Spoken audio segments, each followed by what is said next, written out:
Have you ever wondered what happens while you're asleep? Not in your bedroom, not behind locked doors, but out in the open. Because every night, humans do something incredibly strange. We become unconscious. We stop watching for danger. We stop paying attention to the world around us. And somehow, we survive. Which raises an uncomfortable question. Why don't predators attack sleeping humans more often? Think about our ancestors. For most of human history, there were no houses, no walls, no locks. Picture a small group of ancient humans sleeping beneath the stars. No protection. Just bodies lying motionless in the darkness. Somewhere nearby, a predator is awake. If you were that predator, this should have been the easiest meal on Earth. After all, humans are terrible night animals. When darkness falls, we lose the ability we rely on most, vision. Meanwhile, many predators can still see, hear, and track prey with incredible accuracy. By all logic, sleeping humans should have been easy targets. But that's not what happened. What's strange isn't that humans occasionally survived predator territory. What's strange is that we became one of the most successful species on Earth while spending nearly a third of our lives unconscious. Of course, predators did attack humans sometimes. Some people never woke up. But that only makes the mystery bigger. If sleeping humans were so vulnerable, why didn't it happen far more often? To answer that, we first need to understand what changed when humans discovered something that transformed the night forever. So why weren't sleeping humans constantly hunted? The first clue isn't a weapon. It isn't a trap. It isn't even a shelter. It was something that transformed the night itself. Fire. Today, fire feels ordinary. But to ancient humans, it may have been one of the most important discoveries ever made. Think about what the night looked like before fire. Darkness belonged to predators. The moment the sun disappeared, humans lost their greatest advantage. But predators didn't. Now imagine the change. For perhaps the first time in human history, a predator could be watching a human, and the human could watch back. That may not sound revolutionary today, but in the ancient world, it changed everything. Or at least, it seemed to. Imagine you're a leopard. For thousands of years, darkness has been your advantage. You move unseen. You hunt unseen. You kill unseen. Then one night, something strange appears in the distance. A group of humans sitting around a bright, flickering light. The darkness around them is gone. You can still see them, but now they can see you too. Suddenly, approaching them feels different. A predator moving toward a campfire wasn't approaching normal prey anymore. Something about the situation had changed, and predators are extremely sensitive to change, not because they're cowards, because they're survivors. A predator that makes bad decisions doesn't stay a predator for very long. One broken leg could mean starvation. One deep wound could mean death. Even a successful attack can be a disaster if the prey fights back hard enough. That's why predators are constantly calculating risk. And perhaps fire introduced a new kind of risk, not necessarily because animals feared the flames themselves, but because the flames made humans less predictable, less vulnerable, more aware. At least, that's one possibility. But surprisingly, it still doesn't fully explain the mystery, because hungry predators are willing to take risks. Even today, animals sometimes approach camps, villages, and sources of light. So if fire wasn't enough to completely protect sleeping humans, what was the missing piece?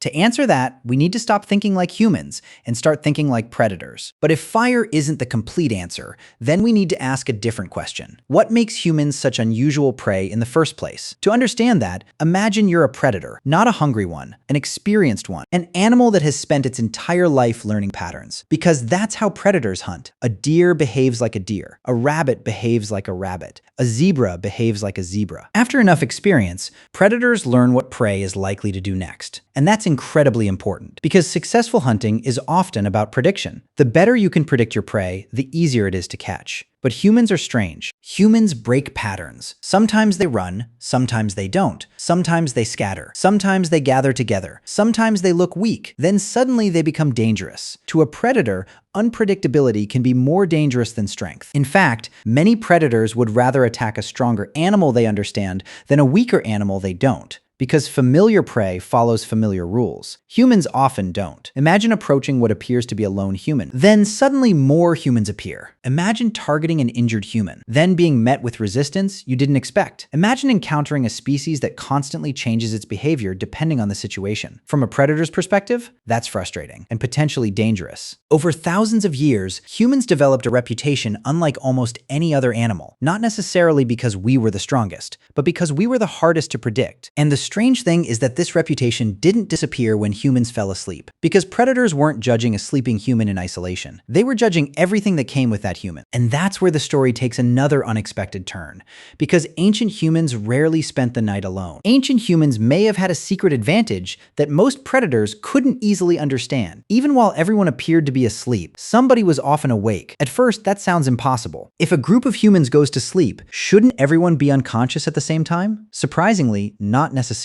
Humans don't all sleep on the same schedule. Some people naturally stay awake later, some wake up earlier. Some are light sleepers, others wake repeatedly throughout the night. And when enough people sleep together, something interesting happens. Even when an entire camp appears asleep, there is often someone awake, or at least someone close to waking up. Now imagine the situation from a predator's perspective. A predator waits at the edge of the darkness. The camp looks silent, motionless, vulnerable. Then someone shifts, someone coughs, someone sits upright. Maybe they only wake for a moment. Maybe they simply roll over. But the predator doesn't know that. It doesn't know who is asleep, who is awake, or who might suddenly become awake, and that's where the mystery changes. A sleeping human might be vulnerable. A sleeping tribe is a completely different animal, because what appears to be a group of helpless individuals may actually be a network of ears, eyes, and light sleepers spread throughout the night. Without planning it, without assigning guards, without even realizing it, the group itself becomes a kind of protection. What's fascinating is that this isn't how many people imagine ancient sleep. We tend to picture everyone unconscious at once, but reality may have been far messier, far more alert, far more alive. And that could have made approaching a human camp much more complicated than approaching other prey. But here's the strange part. Many animals also live in groups. Zebras live in groups. Deer live in groups. Wildebeest live in enormous herds, and predators still hunt them successfully. So why were humans different? Because over time, predators may have learned something unusual about humans, something most prey animals never do. Humans don't just survive attacks. They remember them, and they come back. That might sound normal to us, but from a predator's perspective, it's deeply unusual. Imagine attacking a human one night. The encounter is over. You leave. The danger has passed. Or at least, that's what would happen with most prey. But a few days later, something strange happens. The humans return. They're following tracks, searching the area, looking for the animal that attacked one of their own. The encounter didn't end when the attack ended. For humans, it was only beginning, and that's what made us different. Most prey animals react. Humans respond. Humans investigate. Humans communicate. Humans share stories. A single attack could become information for an entire group, information that might be remembered for months or years. Imagine how strange that would seem to a predator. A deer doesn't spend the next week searching for the wolf that chased it. A zebra doesn't organize a response. Most prey animals simply move on. Humans often don't. And over thousands of years, that may have created something incredibly unusual. A reputation. Most prey animals fear predators. Humans were one of the few animals capable of making predators fear them back. Not immediately, not all at once, but gradually, attack by attack, encounter by encounter. Predators may have started learning that interactions with humans had consequences that lasted long after the moment itself. A sleeping human wasn't just a sleeping human. It belonged to a species that remembered, a species that learned, a species that came back. And what's fascinating is that traces of this may still exist today. Even animals that have never been hunted by modern humans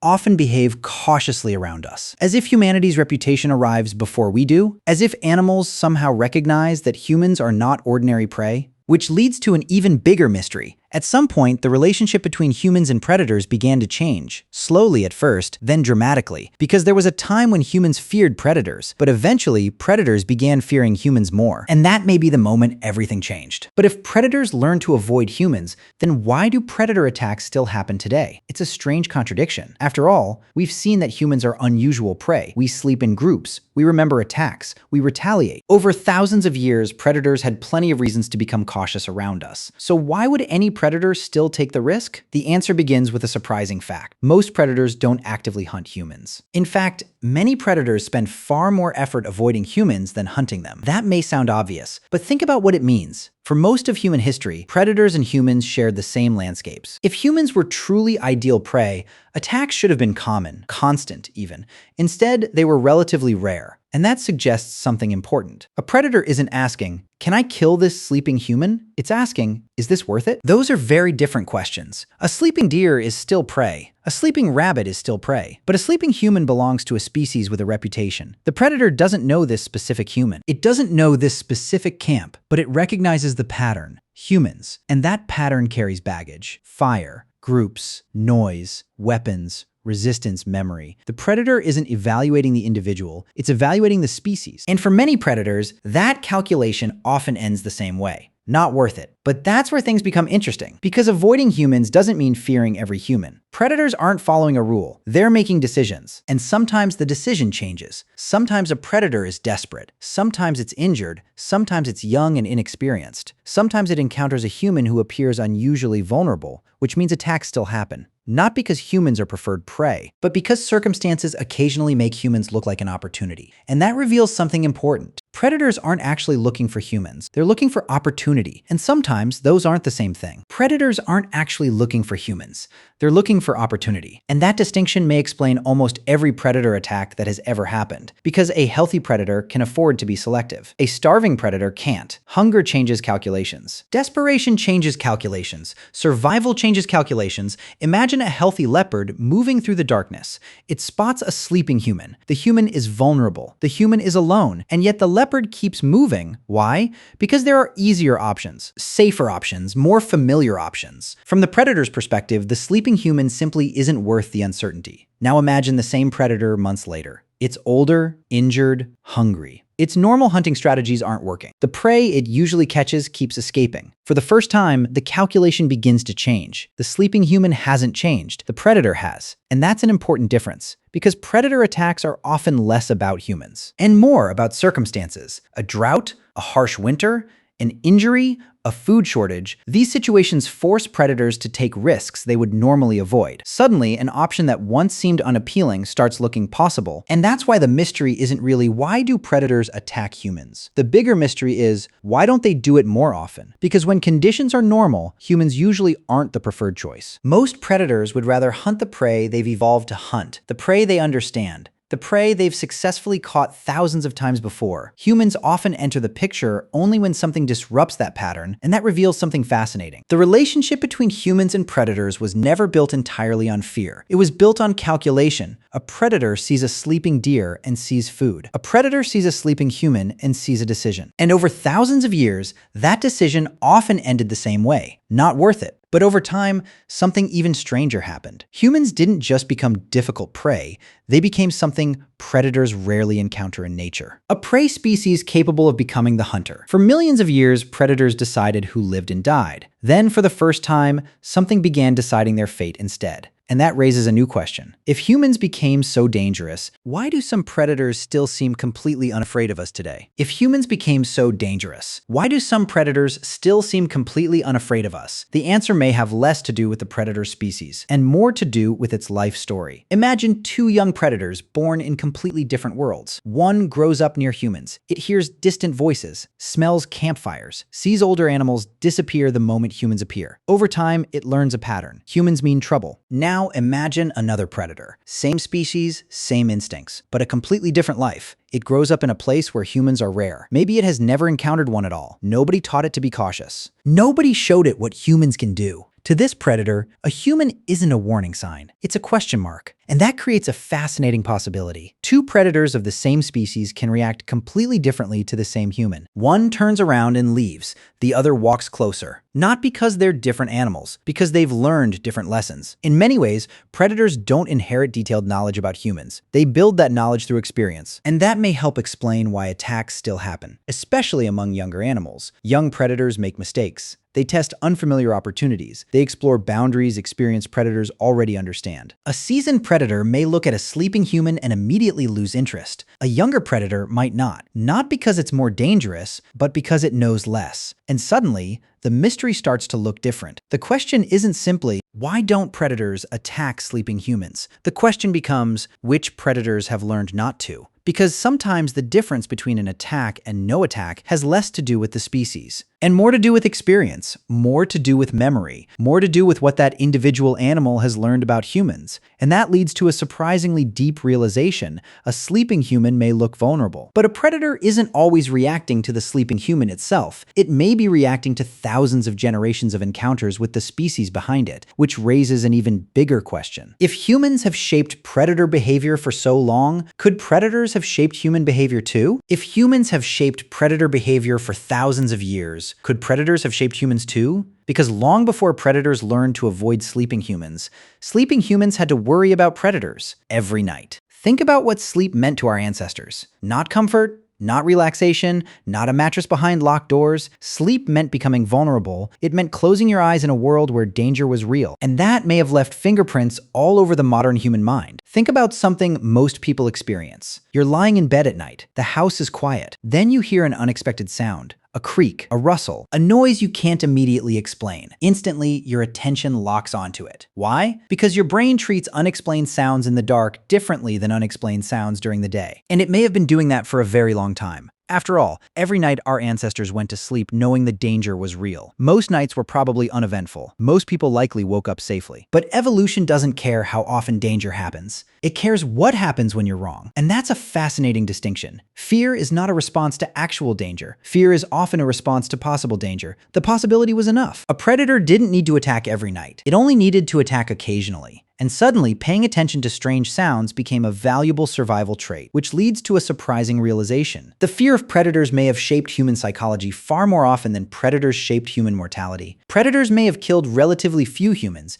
yet they may have influenced how billions of humans think. Even today, why are children often afraid of the dark? Why does an empty forest feel different at night? Why can you know you're completely alone and still feel like something is watching? Part of your brain doesn't fully trust the darkness, and maybe it never did. Because for thousands of generations, darkness was where humans slept, and darkness was where predators hunted. The modern world changed that relationship, but our instincts still remember it, which means that every night, humans continue performing the same ancient act. We close our eyes, we become vulnerable, and we trust the world not to kill us before morning. A trust our ancestors couldn't always afford, and that brings us back to the original mystery. If sleeping humans spent so long fearing predators, what finally caused the balance to shift so dramatically in the other direction? If sleeping humans spent so long fearing predators, what finally caused the balance to shift? The answer may be simpler than it first appears. Fire mattered, weapons mattered, groups mattered, but none of them were the real advantage. The real advantage was that humans never had to start over. Think about that for a moment. A lion can inherit sharper teeth. A wolf can inherit better instincts. But a human can inherit something far more powerful: knowledge. Every lesson learned by one generation could be passed to the next. Every mistake, every close call, every attack survived. The next generation didn't have to learn everything from the beginning. It could start where the previous one left off. And that changes the entire game. Because predators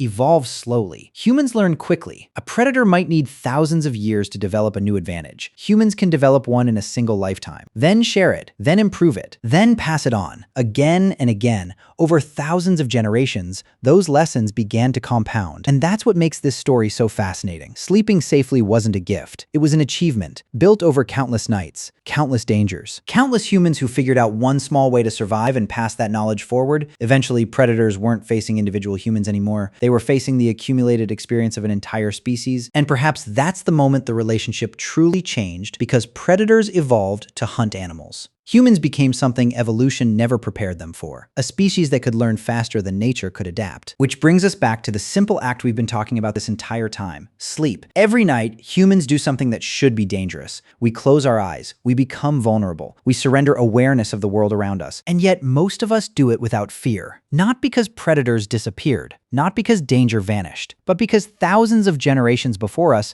slowly built a world where sleep became safer. A world our ancestors could barely imagine. Today, we trust the night in a way they never could. And maybe that's the strangest part of all. The mystery was never really why predators ignore sleeping humans. The mystery is how a species that once slept in fear became a species confident enough to sleep at all. The mystery was never really why predators ignore sleeping humans. The mystery is how a species that once slept in fear became a species confident enough to sleep at all. Because when you think about it, sleep is a strange act of trust. Every night, you close your eyes. You stop paying attention. You surrender awareness of the world around you, and somehow you expect to wake up. For most of human history, that certainty didn't exist. Our ancestors slept knowing that something could be out there. A predator, a rival group, a danger hidden beyond the firelight. And yet, night after night, they still slept. They had to. There was no alternative, which may be why the story of sleeping humans is really the story of humanity itself. A story of turning vulnerability into security, uncertainty into knowledge, fear into confidence. What began as small groups huddled together in the darkness slowly became something far more powerful. Not because humans stopped being vulnerable, we never did. A sleeping human today is still vulnerable. The difference is everything surrounding that human: the knowledge, the cooperation, the lessons accumulated across thousands of generations. And that's what makes this story bigger than predators. Before humans could build cities, before humans could write books, before humans could cross oceans or explore space, they first had to solve a much older problem. How do you survive until morning? The same process that helped humans survive the night eventually helped them survive countless other dangers. Learn, share, improve, pass it on again and again, generation after generation, until something that once felt terrifying became normal. And perhaps that's the strangest part of all. Somewhere tens of thousands of years ago, a small group of humans closed their eyes beside a fire, listening to sounds in the darkness, hoping morning would come. Today, billions of people perform the same act every night, but most of us never think twice about it. We simply go to sleep, because the greatest victories in human history are often the ones we no longer notice. And sleeping safely may be one of them. The greatest victories in human history are often the ones we no longer notice, and sleeping safely may be one of them. Which brings us back to the question that started this entire journey. Why do predators ignore sleeping humans? At first, the answer seems simple. Fire, groups, weapons, experience. But none of those things alone explain the mystery. Because predators don't completely ignore sleeping humans, some attacks still happen. Some always will. The real question is why they don't happen far more often. Why a species that spends nearly a third of its life unconscious became one of the most successful animals on Earth. And perhaps the answer is hidden in everything humanity learned over countless generations. Every lesson passed forward, every mistake remembered, every small improvement shared with those who came after. Slowly, night became less dangerous, not safe, but safer, generation after generation, until eventually, humans transformed one of nature's greatest vulnerabilities into something ordinary. And maybe that's the most remarkable part of this story. Not that predators changed, not that humans became invincible, but that sleep became normal. Tonight, when you turn off the lights, when you close your eyes, when you stop paying attention to the world around you, you'll perform the same ancient act that humans have performed for thousands of generations. The difference is that most of us do it without fear. Most of us never wonder whether we'll survive until morning. We simply expect to wake up. And that expectation would have seemed extraordinary to many of our ancestors. Because before humans could build civilizations, before they could reshape ecosystems, before they could become the most influential species on Earth, they first had to solve a much older problem: how to survive the night. And perhaps that's why this mystery is so fascinating. To a predator, a sleeping human should have been the easiest meal on Earth. Yet somehow it wasn't. And the fact that you can go to sleep tonight without even thinking about that is exactly what our ancestors spent thousands of generations trying to achieve.